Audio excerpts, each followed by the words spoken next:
हाँ जी, कैसे हो सब? So welcome back to our new video of applied operating system, and let me tell you what we are gonna cover in today's video. So basically, who are not watching our applied operating system playlist, they can refer from playlist section. And this video is for those also who have not watched our applied operating system videos, because we're gonna run you through multiple things like what CPU scheduling is, like the task scheduler that Linux uses, right? And उस scheduler में क्या क्या होता है, right? What is there in the scheduler? How Linux scheduler evolved over the time, right? And at the end we will make our own complete phase scheduler, I will say, उसका simulation. ठीक है? तो the timeline is there, आप refer कर सकते हो उसको. And yeah, let's start. So the blog link will be in the description, you can refer that. But before that, let me tell you. So the index would be like कि Linux scheduler होता क्या है, right? Task scheduler होता क्या है, and what is there, like the timeline of Linux schedulers where they evolved from FIFO round robin to CFS EDF क्या होता है ये, right?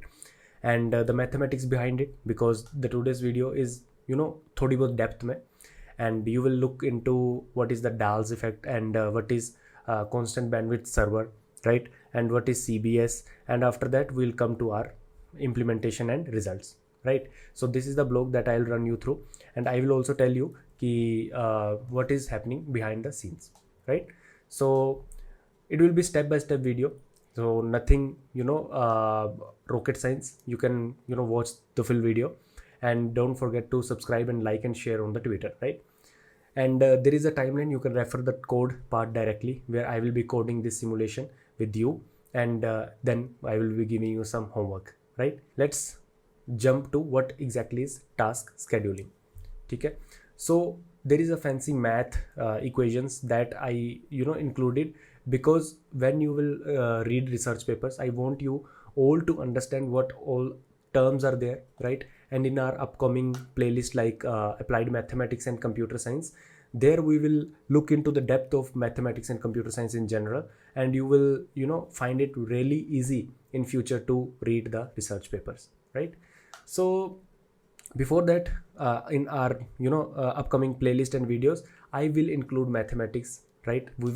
Our level of mathematics will go from basics to advanced, because I want you to read research paper to understand, to implement them, right? So this is kind of research paper, okay? And for more, you can refer to these links, okay? So basically I can say there is a task tau I, या फिर simply you can say कि this is a task, ठीक है, ti. So if there is a task, right, it can be of, here you can see it is of CITIDI tuple. What that exactly means is, it's nothing but it just means that if there is any task, right, and that task has okay, let me remove this first. So this is a task, ith task, let's say, and which takes capacity of CPU Ci, right, and which gets scheduled after Ti. So Ci is the CPU time or capacity that Ti will take to complete its execution, and Ti is the time interval after which this task tau I, second instance will be released, or first instance will be released, and Di is the deadline before which it should get completed, right? So the people who are referring to our applied operating system, they know that what are the real-time tasks, right? What are the real-time tasks, what are the batch tasks, or the task I meant is process here, okay? So real-time task, batch task, etc., right? So tau I is nothing but a task who has a tuple Ci, Ti, and Di. So Ci is nothing but the this task will take Ci time to complete its execution. Ti is the time after which it will get released. So let's suppose tau I get scheduled first time. So from 0th time to Ti, this is the time after which tau I will get scheduled, okay? It needs total capacity of Ci to complete its execution, right? And its deadline is Di. Why their deadline is there? Because in real-time OS, or I should say RTOS, there are some tasks which needs to meet their deadlines. If they doesn't meet their deadline, then those tasks execution will get failed, right? So interactive or real-time task we covered in our previous videos, but for real-time task to meet the deadlines is very crucial, right? So they have to take total time of CPU Ci, right? So Ti is the time interval. Let's suppose Ti is 2 milliseconds. So every 2 millisecond this task can get CPU, right? So let's suppose 0 to 2 millisecond, right? 0 to 2 millisecond this task will get Ci, right? Then after in Ci, that's again a question, right? Let's suppose this task need 10 ms to complete its execution, but if Ci is only present, let's suppose for 2 ms, right? For 2 ms it can use CPU, then 8 ms time still it needs. Then the next instance of this task will come at 4 ms because its Ti is 2 ms. So every 2 ms this task will get its second instance will get, or third instance will get scheduled. So that's the tuple, how they give you a kind of notation, right? So there are always two types of CPU, right? One is uniprocessor, where you have only one CPU core or one CPU available. Second one is multiprocessor, where you have, let's suppose, m number of, it can be dual core, 2 core, quad core, which means 4 core, kitne bhi core ho sakte hain, right? So the CPU can have dual core, which means the m is 2, for quad core m is 4, right? So uniprocessor and multiprocessor, two kinds of things are there, and the scheduling algorithms will change according to that. So agar uniprocessor hai to algorithm alag hogi. If the uniprocessor is there, the scheduling algorithm nature might differ, right? So for uniprocessor or single processor, there should exist a function. So again, mathematical fancy terms, it's nothing but it's just saying ki at any time t there should exist a function. Function is scheduling algorithm in other terms. So वहाँ पे एक function होना चाहिए at any point of time t, which can tell you that which task is scheduled. So what it is doing is कि there is a sigma t function is mapping of this. What does this mean? Okay, let me tell you. So basically sigma t is actually a scheduling algorithm, okay? Scheduling algorithm which can tell us that at any point of time t, what is the task which is scheduled, which is consuming the CPU, right? Which is consuming the resources. So this is nothing but a union, or I can say set of task, जिसको हम बोलते हैं task set. We call them task set. So basically here we will have couple of tasks t1, t2, t3, and including all the idle tasks, like let's suppose t1 idle, t2 idle. Why I'm calling them idle task is, this is idle. Why I'm calling them idle task is, generally whenever we whenever we learn about scheduling, whenever we explore about scheduling, we have generally two type of tasks. First ones which are kind of ready to run, okay, ready to run. So you can say them a runnable task queue or runnable task set. Second one is idle task, which don't want to run, right? Which want someone to wake them up, right, in future. So there is idle task. So what this function, mathematical function is there, that if you are scheduling, right, if you are scheduling, then at any point of time t, there should exist a function which can give you like which task is scheduled. Basically this t should get mapped to a set of all the tasks. This is a set of all the tasks, okay, task set. So this means key for uniprocessor there should exist a function sigma t which maps at any point of t to the set of tasks containing runnable and idle task. So first of all, scheduling algorithm के लिए ये function होना चाहिए. What this function is we will explore, like round robin, FIFO, CBS, CFS क्या होता है, we'll explore that. Now for multiprocessor, जहाँ पे हमारे पास multiprocessor है, let's say we have multiprocessor setup with m CPU. Again mathematical terms, I will simplify this. For multiprocessor, sigma t should map a matrix of task m CPU to. So basically what this is mean is ki, so basically this is a one dimension where only one CPU is there. So if there is a 4 dimension, which means quad core, या फिर 2 dimension, which means dual core, then this function sigma t should map t to a set of task, right? And here the set is a matrix. Why? Let's take an example of dual core processor, जहाँ पे आपके पास dual core processor है. Then at any point of time, ये हमारे पास ये जो function है, it should give us the matrix. Let's suppose it will give us the matrix t1 and t5, okay, from out of some matrix of task. So basically let's suppose t1 t2 t3 and so on, let's suppose t10 है, right? From matrix of task it should map a t to some matrix of task कि कहाँ पे क्या scheduled है. So basically if we have two task schedule, let's suppose t is equal to 10 millisecond, then this sigma t is giving me this matrix. So basically at 10 millisecond on first CPU t1 is running and on the second CPU t5 is running. So mathematical terms का notation मैं आपके लिए simplify कर रहा हूँ so that you know कि when you read research paper before implementation you know what to read, how to analyze them with examples.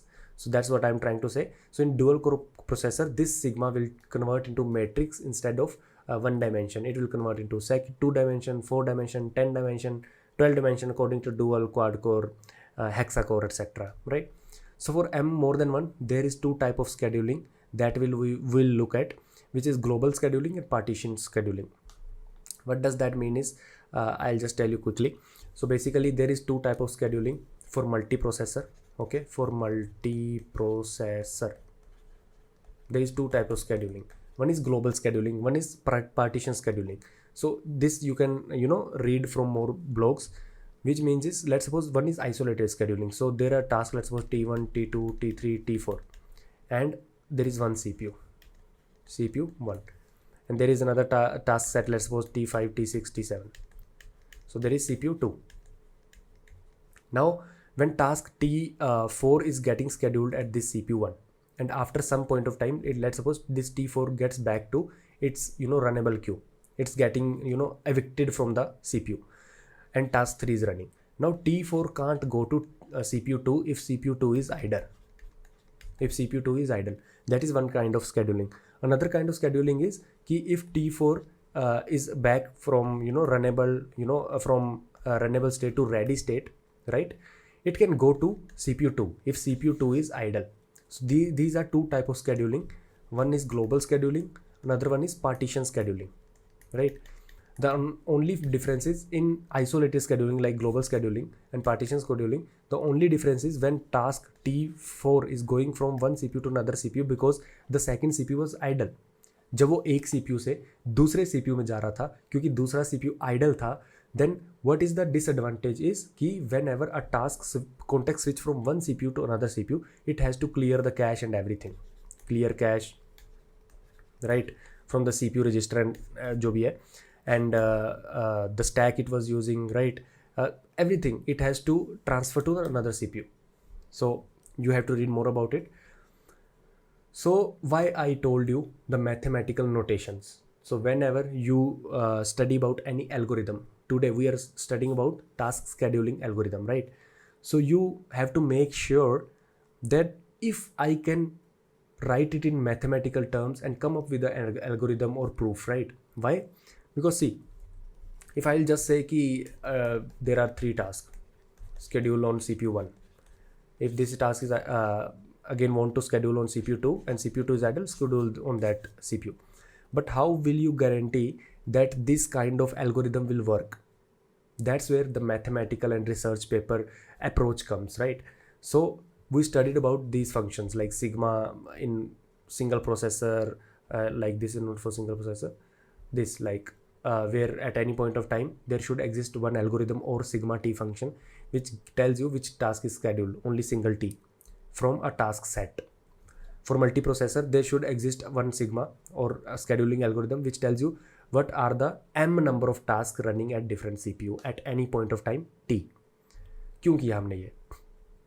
So basically whenever you are designing a scheduling algorithm you have to make sure कि if that task set can be schedulable or not, if that task set is schedulable or not. So that's what we have to figure it out. So for any algorithm, if you will make S1 algorithm of your own, you have to make sure that this S1 algorithm will be able to schedule all the tasks from a task set, right? How you will figure that out is, so basically let's suppose there are n periodic tasks, right? The task, let's suppose there are n periodic tasks which keeps on running, right? After some point of time, the task set is schedulable if for all let's suppose this is the capacity of the CPU Ti. So this formula is simple, right? If you will use your common sense, it's just that कि fancy term, mathematical term, it's just saying that कि अगर आप कोई भी capacity CPU की equally distribute या whatever distribution you take, whatever the capacity you have of the CPU, and you are distributing that in like a number of tasks, right? So if I'll say there are n tasks, then I is equal to 1 to n. If you are summing up all the capacity of all the task distribution capacity, then it should come less than 100% or 1, right? Obviously अगर आपकी capacity जो आपने distribute की है that exceeds 100%, then obviously that means there is at least one task who needs more capacity than it's allocated, right? So any algorithm, whichever algorithm you are using, it should be able to schedule a task set, and the formula here is this one. The rough estimation should come is less than equal to 1, which essentially means that summing up all the utilization of CPU per task Ti, अब Ti कितना भी हो सकता है, if your task set has 5 tasks, then I will go from 1 to 5, right? It's still not maximum, which is 100% CPU capacity, right? Similarly multiprocessor के लिए क्या होगा? Now in multiprocessor we have m times 1, which is for multiprocessor you have m CPU, right? So total capacity will be 100% of m, which is m, right? So ये formula change हो जाएगा m पे, that's it. So similarly for multiprocessor the equation becomes this one, and which means essentially means summing up all the capacity used by all the tasks over m CPU is less than equal to capacity available. पर यहीं पे आता है dals effect. इसका मतलब simple सा है, here you will know about hard task क्या होते हैं, सॉफ्ट टास्क क्या होते हैं, राइट? और I would say real time और हार्ड टास्क क्या होते हैं. So it is saying that even if you have all the capacity less than equal to the capacity available over all the CPU, it is also possible that even one task of your task set can mess up your scheduling algorithm. How? Let's take an example. वो बोलता है कि let's suppose you have m processor, right? And you have m plus 1 tasks to schedule, right? So what will happen? So in Dahl's effect, it tries to find out an outlier. So what it is saying is कि let's suppose m task हैं, जो m task 1 to m, they always take epsilon CPU capacity, ठीक है, t minus 1 instance पे. So we saw this tuple, right? This tuple. तो यही वो बोल रहा है कि let's suppose there are m task 1 to m. So each task 1 to m task is taking epsilon capacity. Epsilon कुछ भी हो सकता है. t minus 1 is the time interval after which every task will get scheduled, right? Let's suppose so basically m task t minus 1. तो the worst case deadline is t minus 1, right? So t minus 1 is the worst case deadline. It can't be t plus 1 or t, right? Because every 0 to t minus 1 this task will get scheduled, and if its deadline is t plus 1, then 0 to, let's suppose its deadline is t, then 0 to t minus 1 it will get scheduled. It can't run for in one case it can't run for more than t minus 1 is the deadline, right? So what it is telling is कि अगर आप एक task को 1 to m task epsilon CPU capacity लेता है, right, and the interval after which this task instance will get released, right. Let's suppose first instance release होता है t-1 पे, यहाँ पे फर्स्ट इंस्टेंस रिलीज होगा, एप्सिलॉन कैपेसिटी उसको चाहिए. So whatever the capacity is available at that time, the run time capacity it will take, and let's suppose it take delta capacity.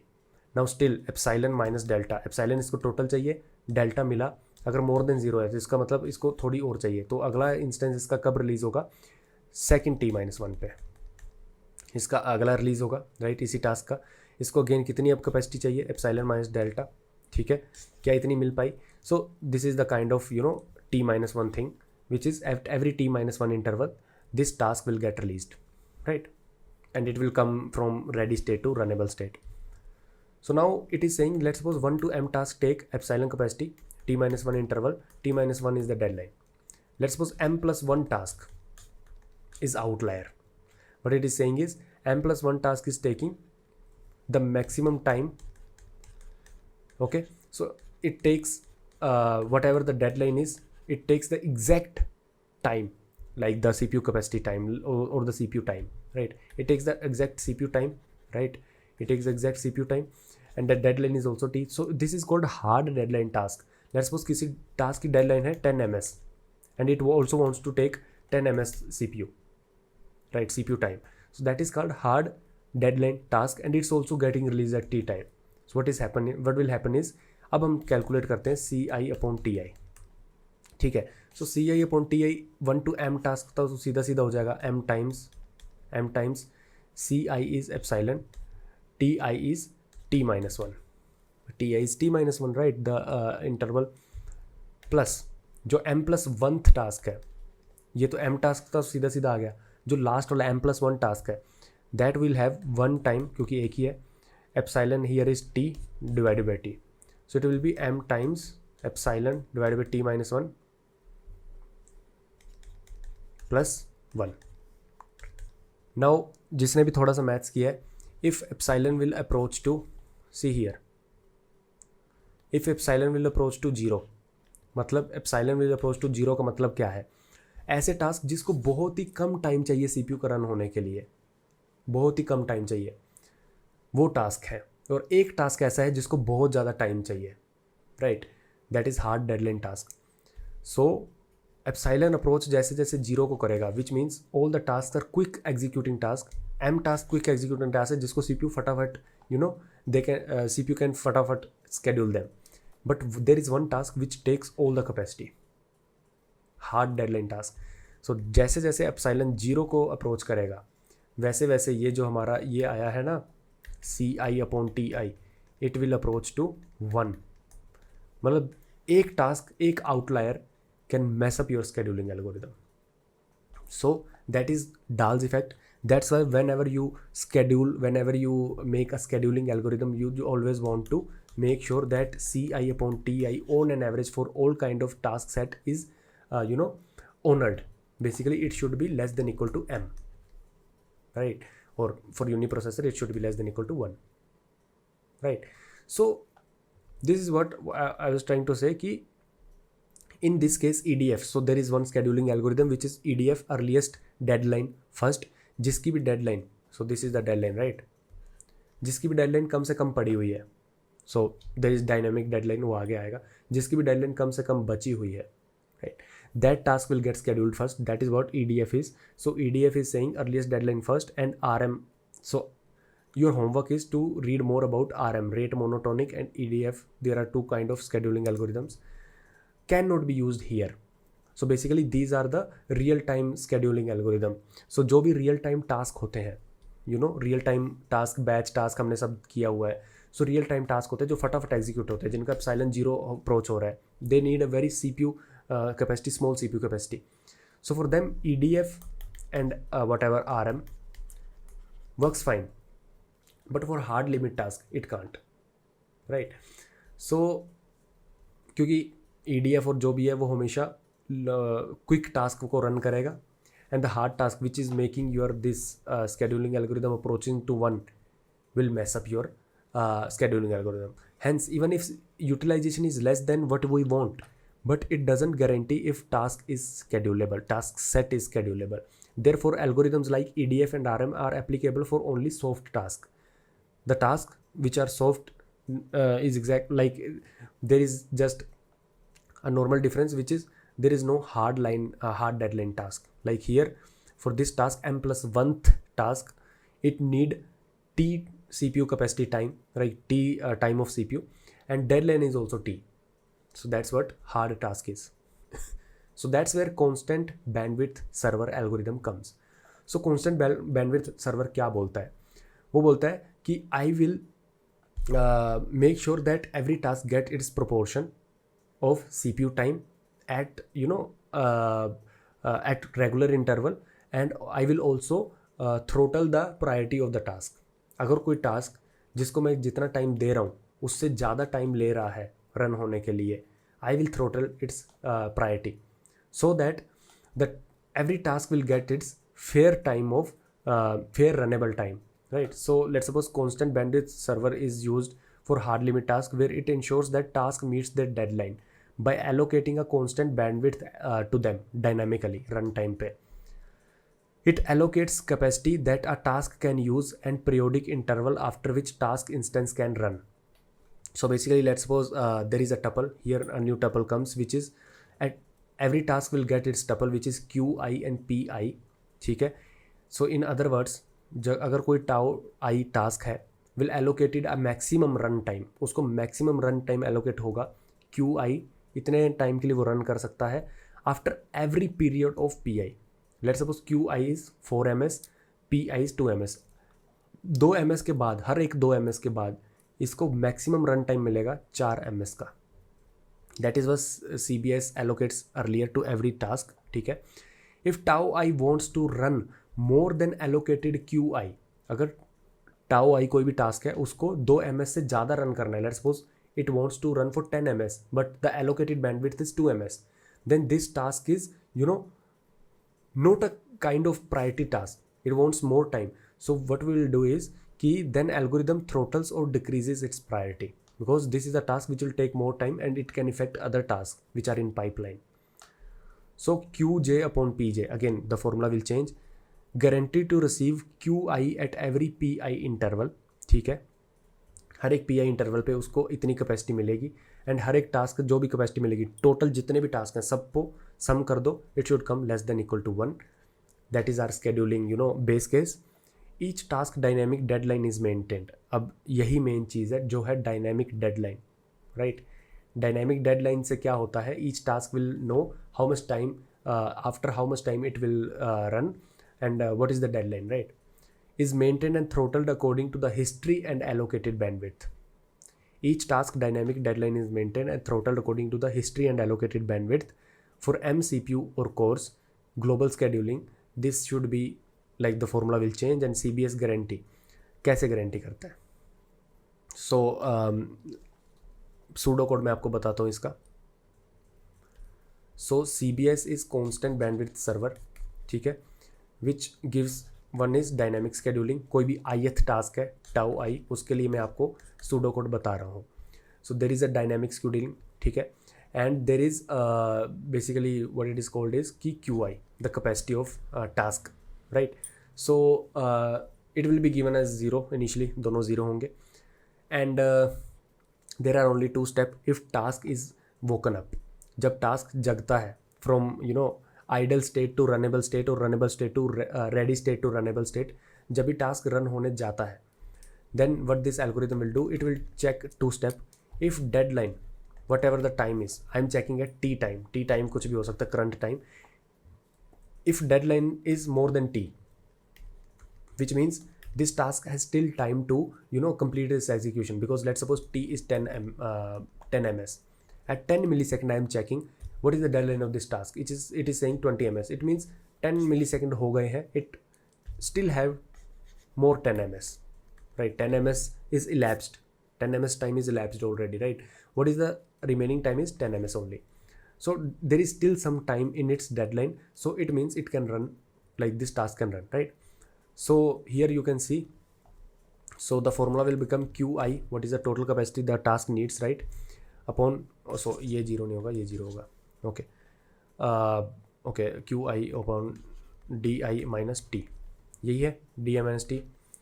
So QI minus DI should be less than what is this, basically QI total capacity upon total deadline या फिर PI, ठीक है, यही formula है.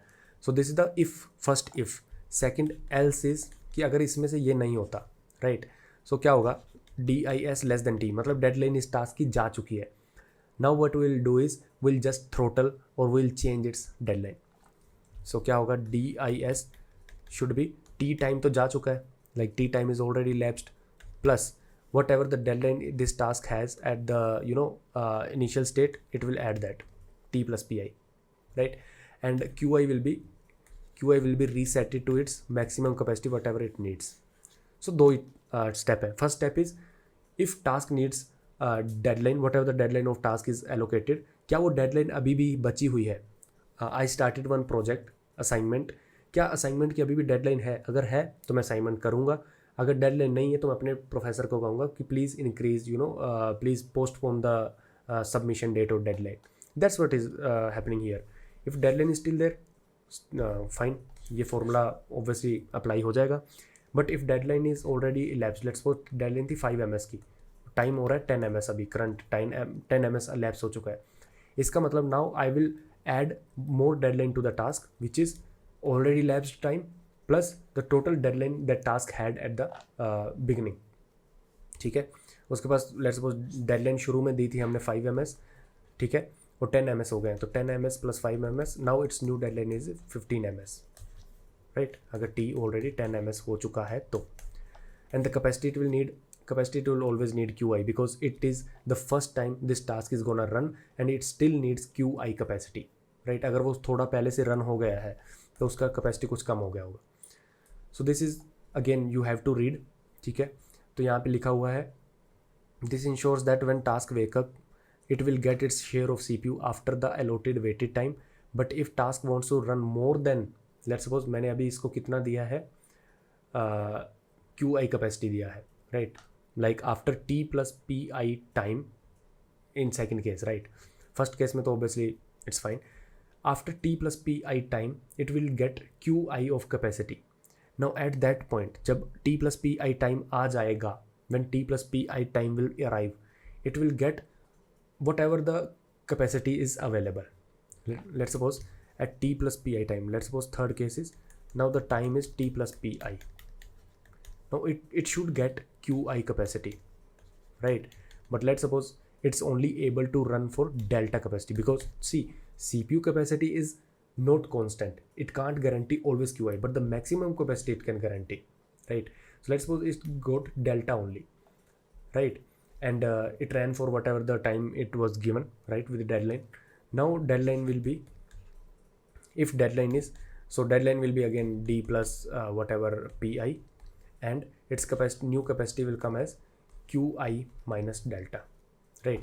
And if it is more than 0, it means it still needs some some capacity to run, some more time of CPU to run. Then it will get scheduled T plus PI more. Now T here is already whatever we time have, right? Let's suppose T plus PI is 50 ms, right? So after 50 ms this task got scheduled, this got only delta capacity of CPU, right?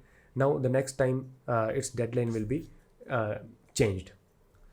So ज़्यादा confusion हो रही है, blog पढ़ना. I could also explain you in simple terms, like give you examples of a professor giving assignment and then deadline and all. But as you know, our content is improving. So I want कि everyone should know the terms, and everyone on this channel should get serious about mathematics and all. So that's why I'm including the terms also, like how the scheduling algorithm is designed and what are the base cases, like this condition should get satisfied, right? And if this condition is getting satisfied with your scheduling algorithm, then that scheduling algorithm is bound to work, right? So these are some of the mathematical terms that researchers and all the people who are working in some field, they take in mind. They then apply them, and then they conclude that their scheduling algorithm is working, right? So then comes complete fair scheduler.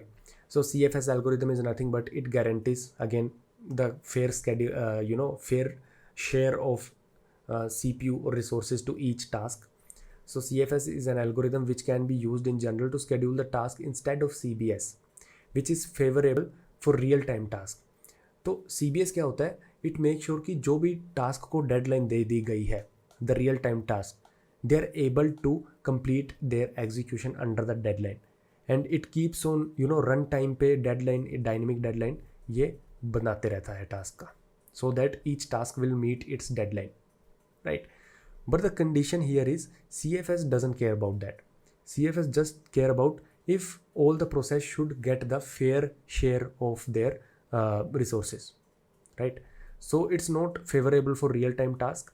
It is just relies on the hypothesis that it can give a fair share to each task in a task set. CFS uses few terms जो मैं आपको terms बता देता हूँ, then we'll go to the implementation because with terms only you will be able to understand. So there is one parameter which is weight. So basically weight is nothing but a priority given a number to a task. More the weight, more the priority, right? So time slice. then an interval given to each task which tell us that this in this time tau I has to run at least once. So basically the second parameter is कि एक time slice है, तो let's suppose time slice है 10 ms, तो इन 10 ms में अभी से start ये वाला टास्क टाउ आई जो भी है T1 T2 T3 जो भी है it needs to run at least once, ठीक है. So that's why it has to guarantee that every task runs under this interval, तभी तो उसको फेयर शेयर मिलेगा. अगर एक टास्क ऐसा है जो कभी रन ही नहीं हो पाएगा then it will not able to give a fair share even if the share is there, right, the CPU share is there. V runtime which is virtual runtime. So runtime divided by thread weight, that essentially means that higher priority. So basically मैं आपको clear कर दूँ, the priority variable we will use in the code, priority variable, ठीक है, मैं आपको पहले ही clear कर देता हूँ. So priority अगर 1 है, higher priority का मतलब क्या है, priority 1 है, priority 2 है, priority 3 है. तो हायर प्रायोरिटी का मतलब मैं जब भी कोड में बोलूँगा उसका मतलब वो ये होगा कि लोअर वैल्यू ऑफ प्रायोरिटी और पी, राइट. फर्स्ट आया है एक बंदा, एक सेकंड आया है, एक थर्ड आया है, प्रायोरिटी किसकी ज़्यादा है, फर्स्ट वाले की. Number is less, like 1 is less than 2, 2 is less than 3, मतलब priority I will say priority p is equal to 1 is high, priority p is equal to 2 is low than p is equal to 1, p is equal to 3 is low than p is equal to 2 and p is equal to 1. समझ गया ना. So virtual run time का calculation क्या होगा, actual run time what ever the run time thread took into weight of default task divided by weight of task. Nothing just a fancy formula. What exactly it means is, so okay, यहाँ पे plus आएगा. So what it is telling you is कि v runtime एक ऐसा variable है जो हर एक task execution पे क्या होगा, पाइल अप होगा, बेसिकली इंक्रीज होगा. तो वो बोल रहा है v runtime is runtime whatever the time a task took into weight of default task, एक default value which is a nice value in Linux जिसका नाम ही nice value है and which is generally 1024 divided by actual weight. Now this weight will come from a formula, higher the priority lower the weight. ठीक है, जितनी ज़्यादा priority होगी उतना कम wait होगा, ठीक है. So you will check here, higher priority task rate of increase of v runtime is slower compared to lower priority less weight task, ठीक है. So higher priority means higher priority means higher the weight, ठीक है. higher priority means higher the weight, जितना ज़्यादा denominator में wait ज़्यादा होगा उतना उसका वर्चुअल रन टाइम, देखो 1 डिवाइड बाई 2, 1 डिवाइड बाई 3, जितना डिनोमिनेटर बढ़ेगा इसकी पूरे की वैल्यू उतनी कम होगी, ठीक है.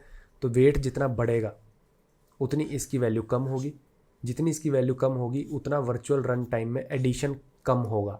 So what I meant is, जितना ज़्यादा किसी टास्क की प्रायोरिटी होगी उतना वी रन टाइम उसका धीरे धीरे बढ़ेगा, धीरे धीरे.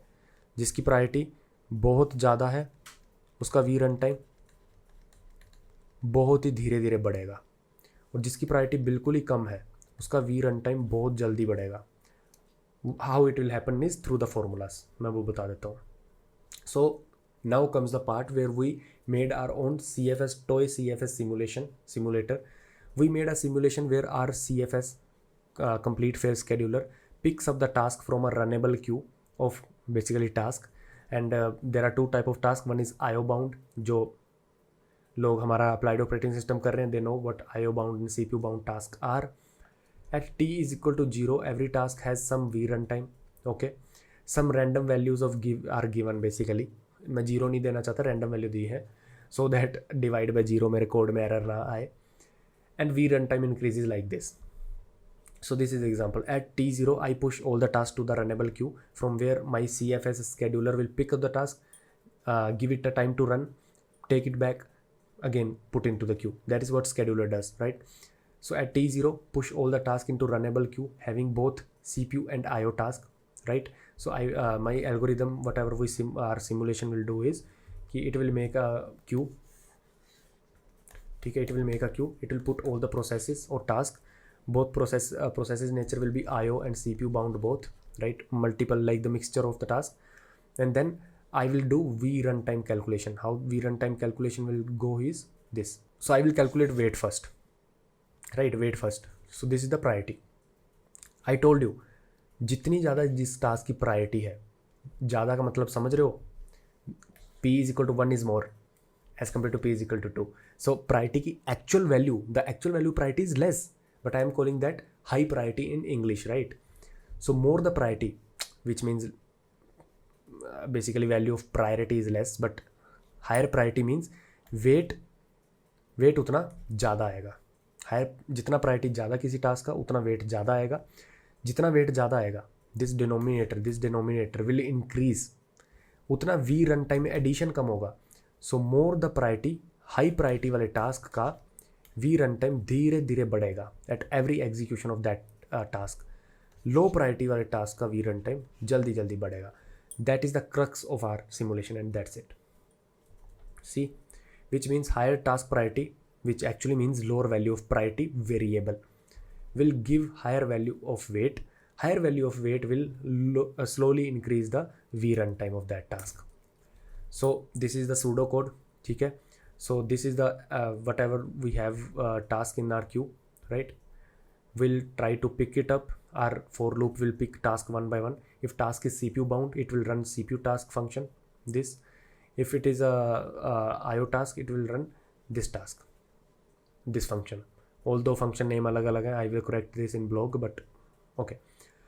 So whenever you are running a CPU bound task, okay, what you will do, you will get one process, you will get one time slice. Time slice is basically what actual task, what actual time of CPU a task needs to run. Let's suppose this could be 10 ms, right? So actual process need 10 ms to complete its execution, and this is the queue. What I will do, I will try to check how much time actually I can run this task at this moment. Although it needs 10 ms, it's not guaranteed that I will be able to run this in 10 ms, right? So I have one more CPU burst time in my processes. So I push this process, right? Every process has few variables. First variable has each process has CPU burst time. So CPU burst time is the time, that total time of process that it needs, right, from CPU to run to complete its execution. Time slice is the time that CPU is able to give at this moment. So this could be 50 ms. So 50 ms is the total time that this process needs, but at this time only 10 ms is available. So execute time will come as minimum of 10 ms and 50 ms, which is 10 ms. So CPU bound task can run for 10 ms this time. So I will run that in 10 ms. Each CPU, like each process has variable CPU burst time. I will decrease that, right? I will decrease that 10 ms, and I will call wait function. Now wait function, जितना ज़्यादा process की वो होगी priority, उतना उसका wait ज़्यादा होगा. जितना वेट ज़्यादा होगा उसका V run time, okay, here it should be plus equal to, okay, now it's fine.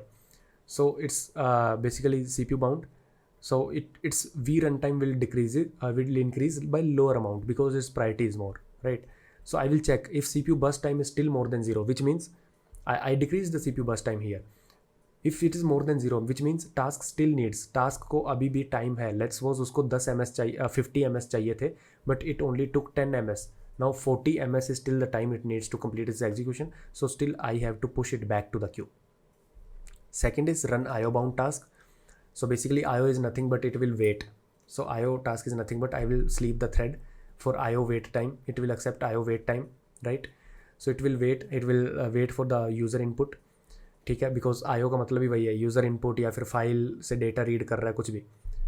So then I will again call weight function. So IO bound function को मेरे को पीनलाइज करना पड़ेगा, right? Because IO functions are और IO task are taking too much time as compare to CPU. So I have to penalise them. So when I will calculate its weight, what I will do is I will make sure its v runtime increases. Why? Because IO are, generally IO bound task likely to take more time than CPU bound task. So what I will do is I will add its IO wait time into whatever the this nice value is. Nice value is basically Linux term. So I will make sure that IO का v runtime बढ़ जाए, and then I will make sure that again the v runtime is equal to like the executed time. Here I took 1 ms because IO runtime IO task generally wait for too much, and जब उसका data आ जाता है they like execute in just a second, just a millisecond, right? So actual executing time is 1 ms. I will calculate the v runtime according to this 1 ms also, but the IO wait, so this task has to get penalized, so that's why I will increase this v runtime more. Why I am doing that? Because this queue is a priority queue, a sorted queue. This queue is a sorted queue where these tasks will be sorted in ascending order of v runtime. So whenever my CFS scheduler picks the task, it will pick the task which has less v runtime. That's why the task which have high priority, high weight, v runtime will increase slowly.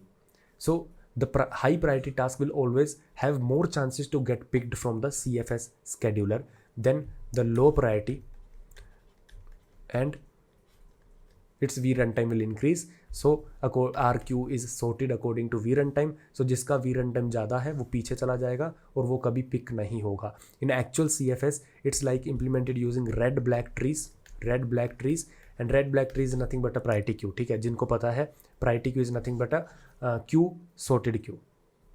ठीक है, तो again IO task क्या है, वो बहुत ज़्यादा मेरा CPU नहीं ले रहे, but they are taking too much time, wait time बहुत ज़्यादा है. तो इसलिए मैं IO टास्क की प्रायोरिटी जो भी हो मैं उसका v रन टाइम बढ़ा रहा हूँ, ताकि because IO task is sleeping, so I will increase their v run time, because if I have CPU bound task जिनका v रन टाइम कम है उनको मैं रन करना चाहूँगा ना. IO टास्क तो टाइम लेते हैं, right? So this is the simulation logic which is written here, and now we'll go to some results. So this is the first result where we have run 8 processes, around 8 process. Each process is IO process. You will see they're taking too less time to run but too much time to wait, right?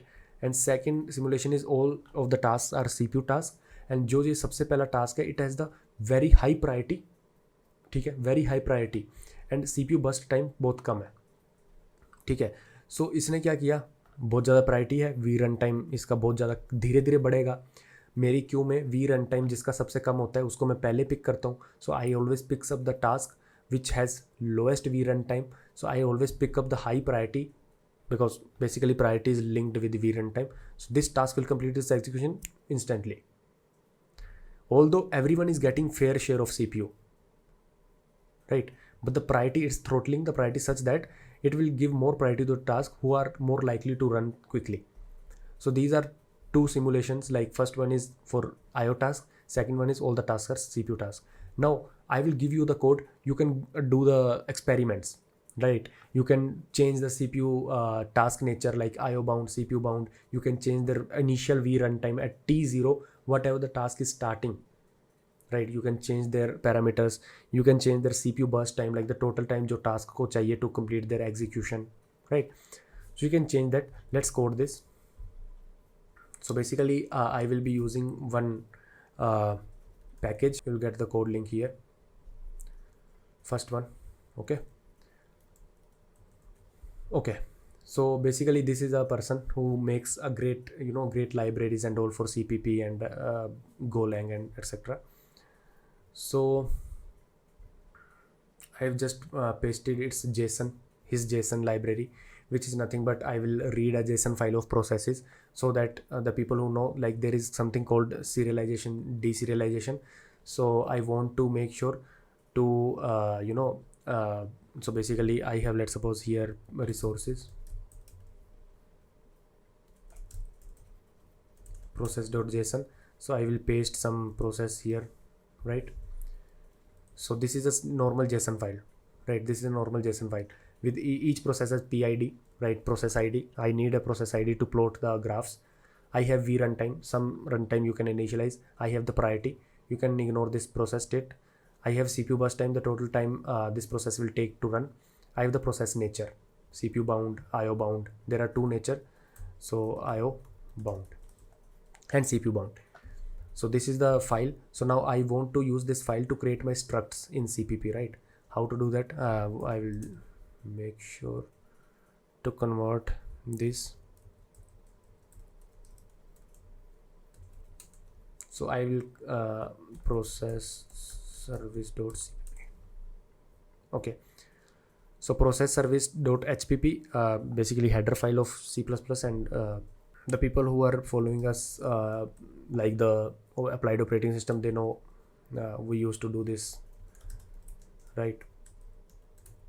I will write some code, and some obvious code I will fast forward. So basically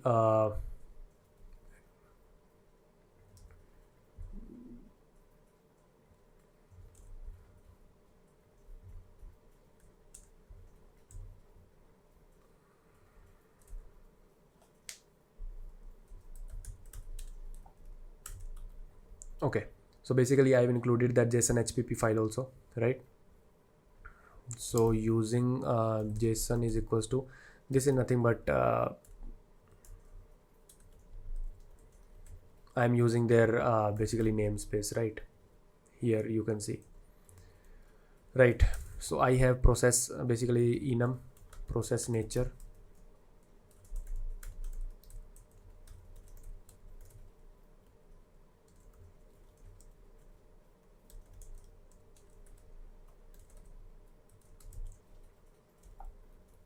okay, and I have process state,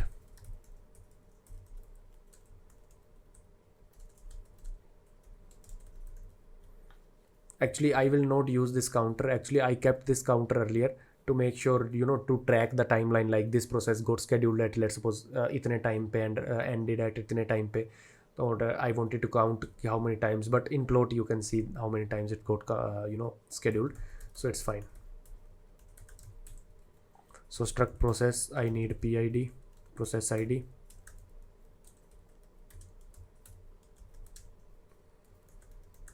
v runtime, I need CPU burst time,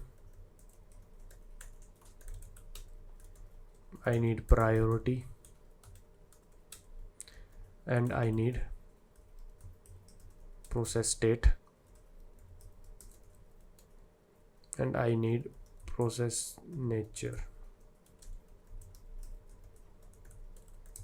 Okay, and here I want to process nature. So basically process nature is an enum. I want a function to convert this string to process nature, right? Const string nature. I will declare this, I will define this function here and declare its body in cpp file, process star get process from JSON. So basically these function I am just writing so that JSON file may say I can read the processes and put them in a array of struct, and struct here is nothing but this struct, right? Process nature,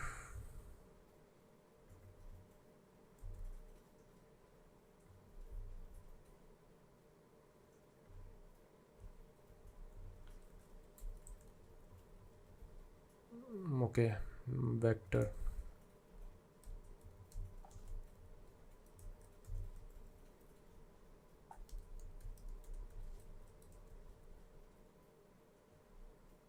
okay, everything is sorted. What is it saying? Okay, got it. So let's come here, let me fast forward it everything.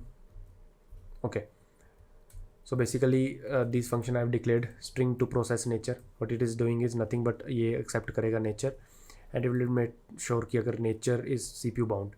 So basically whenever it's reading our JSON file, it will make sure if it's CPU bound or IO bound. According to that, it will return our enum. So basically it's from JSON of string to enum mapping, and this is how we deserialize in CPP using this noloman package. So basically what we are doing is here, so basically we are using if stream input file stream, right, which is coming from f stream, and we are getting the file path name, which will be which I will pass from main function resources and process.json, and it's just trying to open the file. If it is open, like if we are able to open the file, we're declaring a JSON variable process JSON, and as you already know, in process service.hpp we declared this here, right? So we are just using that variable here, and we are just putting that here, right? This is how you can read the JSON file. And after you have this process JSON, you have to make sure you are able to create a vector of all the processes from this JSON. So you want to map this PID, v runtime, CPU burst time, priority, and process nature to this, and you want to create an array of struct. So this is how you can create, right? Loop through all the the JSON you have read and create all the processes. ठीक है, pointer बनाया उसके हर एक का, pointer बनाने के बाद हर एक आइटम का PID, v runtime ये निकाला, ठीक है. We created process state also. So there is one more benefit, you will be able to understand how you can create in nested things. So inside JSON there is a nested JSON here. So how you are able to make process state? So you have process state here, right? So process state यहाँ पे nested है. How you are able to make it like this? Process state के अंदर जाके उसका counter set करना.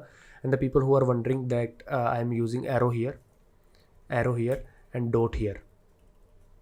Although our C++ crash course is coming, but just for the sake of simplicity I am telling you that dot तब लगता है जब हम pointer use नहीं कर रहे होते, सीधा struct use कर रहे होते हैं, और arrow तब लगता है जब हम pointer use कर रहे होते हैं. Because pointer we have to point to that address, go to that variable that pointer is pointing to, then set its fields. So that's why we're using arrow. That's just notation. So हमने एक array बना लिया. Basically ये सारा code था JSON से process बनाने का, ये okay. So that's all our process service do. अब थोड़ा मेन सर्विस लिख लेते हैं, queue service dot HPP. So I use class and objects of C++, ठीक है. तो क्यू सर्विस में कुछ नहीं, हमने कंपैरेटर डिफाइन किया, because priority queue by default I think in C++ is max priority queue, कि उसका सबसे पहला एलिमेंट मैक्स होता है. So I want v run time के अकॉर्डिंग सबसे पहला एलिमेंट क्यू के टॉप वाला फ्रंट वाला एलिमेंट हो v runtime, who has lesser v runtime. I want that element in my priority queue. So priority queue, this is how you can write a comparator लिख दिया एक, ठीक है, compare function in a struct. So basically when you are defining a queue service, you are making sure that public function, you have constructor which is of no use. Obviously you have 4 function: push element, pop element, is empty function, and top element, right? So basically what we are doing here is we are just making sure that this queue has all the processes, ठीक है, and all the processes are sorted by its compare function. And compare function is nothing but it will take every process, ठीक है, and it will try to make sure that it's sorted in their decreasing, like the increasing runtime. Now let's try to implement. So basically I copy pasted it. यहाँ पे simple एक ही चीज़ है जो है comparator. So there is only one thing which is comparator here to make sure that you know how priority queue works here. Okay, queue service dot cpp. Let's write this. So very basic service. We are just using queue service का push element function में we are just using the queue inbuilt function push, pop, empty, top. That's it. Okay. So now we have to make sure that we have 2 type of execution from our pseudocode. Run IO bound, CPU bound and run IO bound, ठीक है, 2 function. Okay.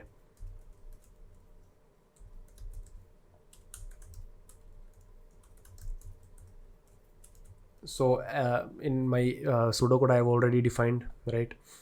CPU instruction is used. I don't think so. Okay, we don't want this.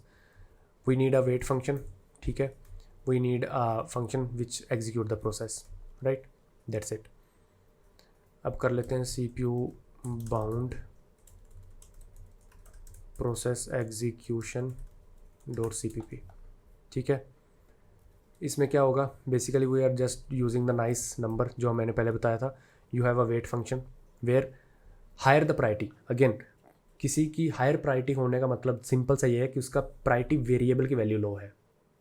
समझ रहे हो ना, मतलब the people who are coming first division are of more value than second division, third division, right? So it's like that. Priority 1 मतलब higher, priority 2 मतलब lower, priority 3 मतलब उससे ज़्यादा lower. So priority 1 is the higher priority. So when I am talking about higher priority, it means priority variable is low. So basically this wait function, higher priority, higher wait. Okay, execute CPU bound function. Every process will have some time slice. It will make sure that this is the again Vovala code, and this will try to make sure that CPU burst time is decreasing whatever the time we are allowing them CPU process to execute. Then we are calculating the weight, adjusting the v runtime, so that whenever we will push this process back to the queue, it will get sorted. It will get sorted according to this comparator. So it will get sorted according to the v runtime, and we want to make sure that higher priority task v runtime धीरे धीरे बढ़े. So we will increase the v runtime of higher priority task with not so much aggressive addition. So to make sure whenever we'll push that function back, if CPU burst time is still more than 0, means it still needs some CPU time, then when pushing the element, we want to make sure that that process v runtime is not increased too much, so that that function will be that task will be scheduled again, right? That's what the priority thing is all about, right? So now let's talk about IO bound process execution. So IO bound, again only one function is there, handle IO bound. Wait function is already in the CPU bound, so we'll use that same function. No need to define it again. So IO bound process execution.cpp. So again I've commented it well that this is a nice function. Now again pseudocode, exact pseudocode. We are just making sure that thread is sleeping because IO wait, we are IO waiting, like we are simulating the behavior, not the exact behavior. We're calculating the wait function is defined in the CPU bound class.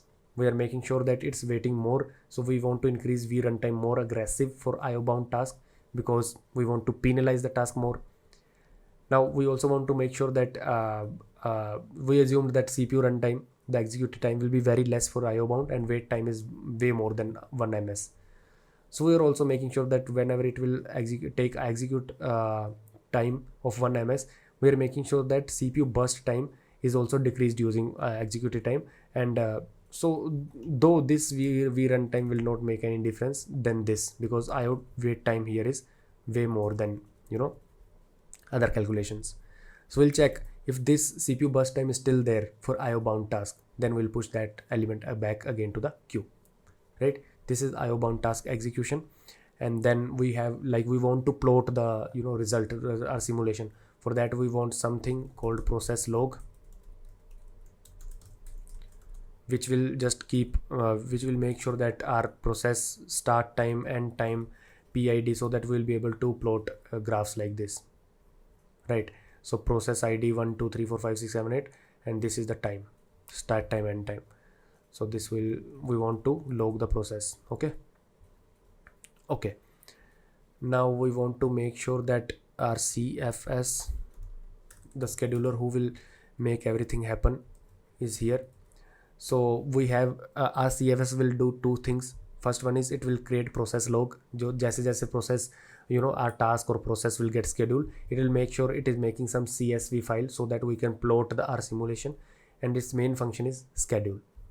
Okay, so second one is cfs.cpp. So this is the main function. First one is create process log. It will just take all the logs, right? All the logs here, right? Just the start time, end time, and PID. What it will take is it will make a log, PID, start time, end time, and it will make it will push back that process log in the array, right? And this array is passed by reference, right? So it's in place addition actually in CPP. And don't worry, we'll make sure that I'll upload one C++ crash course also for our future applied mathematics and computer science playlist. So in schedule algorithm, we are doing nothing. We are just making sure queue service is there. Log, we are initializing a log vector. We are looping through all the processes vector that we did here, right? So our main function will make sure to call this function first, so that we are able to read, we are able to make an array. Then it will make sure to call this function, so that it will have array of process list after the read. And then what it will do, until the queue is not empty, Okay, first it will make sure that queue is it will push all the elements to the queue, and initially at time t0 when it's pushing all the elements, it will take the processes normal thing will be taken care of, which is v runtime. We have never initialized everything with 0, right? 0 runtime. We have initialized with some non-zero values. You can experiment with different values obviously. In CFS, what we are doing is we are again pushing everything to the queue, and queue is priority queue, so every element will get sorted according to its v runtime. Then what we are doing is we are then again picking up the top element, whoever has the least v runtime. Then what we are doing is we are making sure to make sure the process log is also happening. So process logs, we are starting the time before running the process. Then we are checking if it is CPU bound, call execute CPU bound process. If it is IO bound, handle IO bound process, call that. Then we are ending our clock. Then we have start time, which is before calling the function, and we have end time after calling, like after the completion of the function. We have start time, end time. We will create the process log. This log will create, and we'll push that logs here vector, right? And we are also making sure while we are handling IO bound task, we are giving the IO wait time higher, 10 ms, and when we are executing CPU bound task, we are giving one as a time slice. Here you will go one as a time slice. Here you will go IO wait time is 10 ms. So this is our CFS simulation. We'll create now the main function, who is responsible of coupling everything up. So we are doing nothing, but we are just calling. First we are calling the function to read from JSON. Okay, it will create a vector. And it will give back us the vector right here. Then we are just scheduling. We are processing up. Then we are making sure that our result are printed to the CSV file, right? How they are printed: first one is PID, second one is start time of the function, the process, and last one is the end time of the process, right? Then what we are doing is we are just making sure that we are writing the file up, and then we are closing the file. So basically we're not doing nothing. We are just reading from the JSON, making up the process array, passing that process array to the schedule function.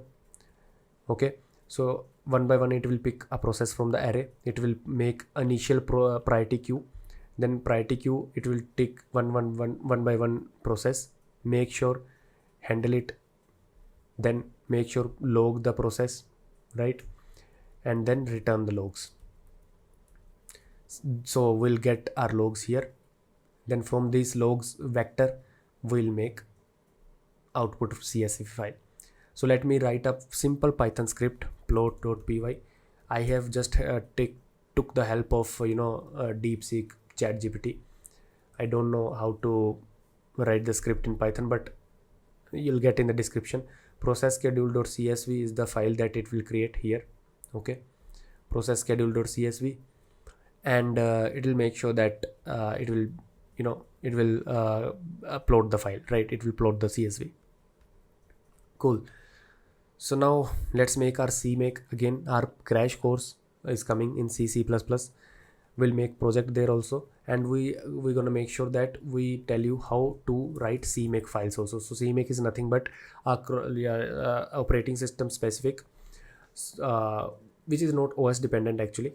It is a a dependency manager, or I will say एक ऐसी चीज़ है जो आपको मैं बताऊंगा in the crash course, but it's actually makes the build process easier, ठीक है, and not OS specific.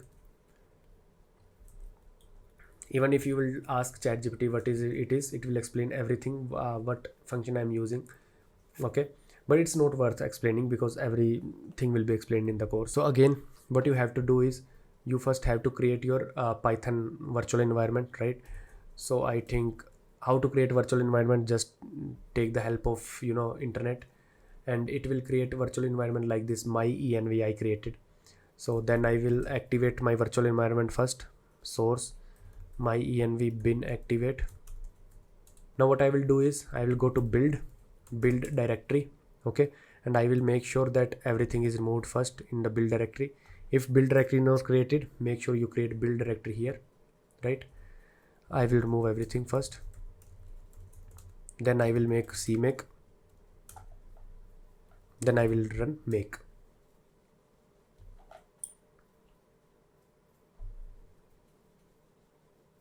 After running make, let's binary file will be created here, cfs scheduler. I will run that. Okay, and before running that, let me delete everything, because I'll show you, like, it will create a csv file of task process log. Okay, it created process log with each process PID and start time in long. Basically it's an epoch and end time, right? Then we'll run Python script to use this CSV file to plot our simulation result.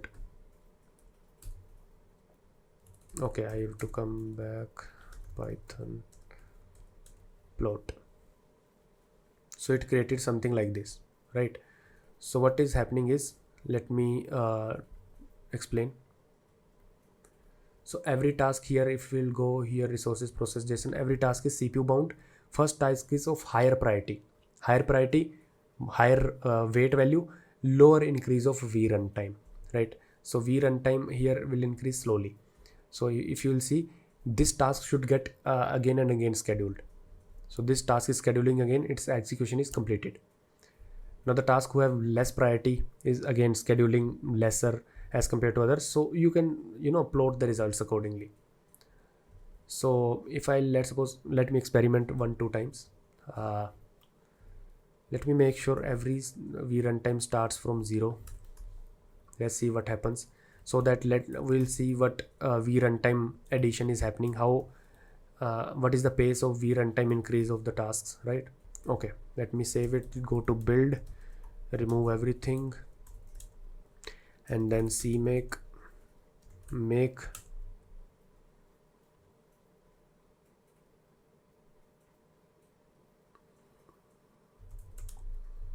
run the binary file, come back,